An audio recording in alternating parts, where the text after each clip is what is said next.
Shalom Bapak Ibu Saudara yang dikasihi oleh Tuhan Yesus. Kita akan merenungkan firman Tuhan pada hari ini dengan tema memenangkan peperangan rohani di dalam pikiran. 2 Korintus 10 ayat 5b. Demikianlah firman Tuhan. Kami menawan segala pikiran dan menaklukkannya kepada Kristus. Seorang hamba Tuhan bernama Rasul Paulus menemui banyak perlawanan dari pengajar-pengajar palsu di Korintus, dan juga tidak sedikit orang-orang yang memusuhinya.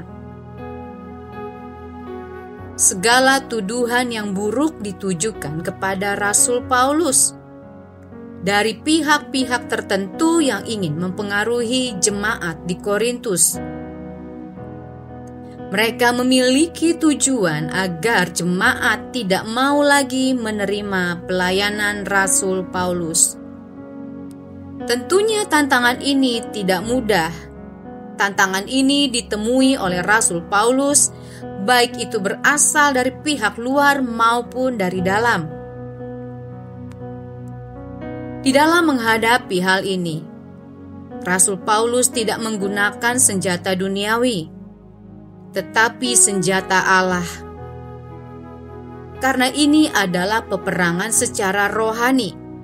Dan yang pertama-tama musuh ingin taklukkan adalah pikiran dari Rasul Paulus.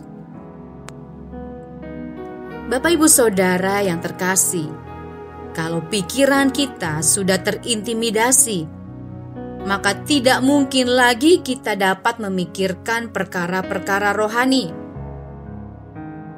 Kalau pikiran kita sudah negatif, maka tidak akan ada lagi kekuatan untuk bertindak dengan benar. Inilah yang pertama-tama iblis coba lakukan kepada setiap anak-anak Tuhan yang sedang melakukan kehendak Allah. Jadi karena peperangan ini secara rohani, maka sudah pasti musuh punya maksud dan tujuan untuk menghambat pekerjaan Allah dinyatakan melalui hidup kita. Karena itu hari ini kita akan belajar dari Rasul Paulus, apa yang dilakukan oleh Rasul Paulus ketika menghadapi peperangan di dalam pikirannya. Yang pertama, ia menawan segala pikiran. Pikiran kita bisa sampai ke ujung dunia manapun. Orang lain tidak tahu apa yang kita pikirkan. Orang lain tidak bisa menghalangi apa yang kita mau pikirkan. Itu hanya bisa dikontrol oleh diri kita masing-masing dan bukan oleh orang lain. Kita sendirilah yang harus memilih apakah kita akan memikirkan yang benar atau memikirkan yang salah. Kita harus memilih apakah kita akan memikirkan yang positif atau memikirkan yang negatif. Hal itu akan menentukan perkataan dan tindakan kita selanjutnya. Yang kedua, apa yang dilakukan oleh Rasul Paulus? Ia menaklukkannya kepada Kristus. Apa artinya? Yang pertama, memperkenankan Kristus dan firman-Nya menguasai pikiran. Yang kedua, menaklukkannya kepada Kristus berarti percaya bahwa kehendak Allah lebih baik daripada kehendak sendiri. Yang ketiga, ketaatan kepada firman Tuhan inilah yang menjadi fokus utama kita. Yang keempat, izinkan Kristus berdaulat penuh atas hidup kita.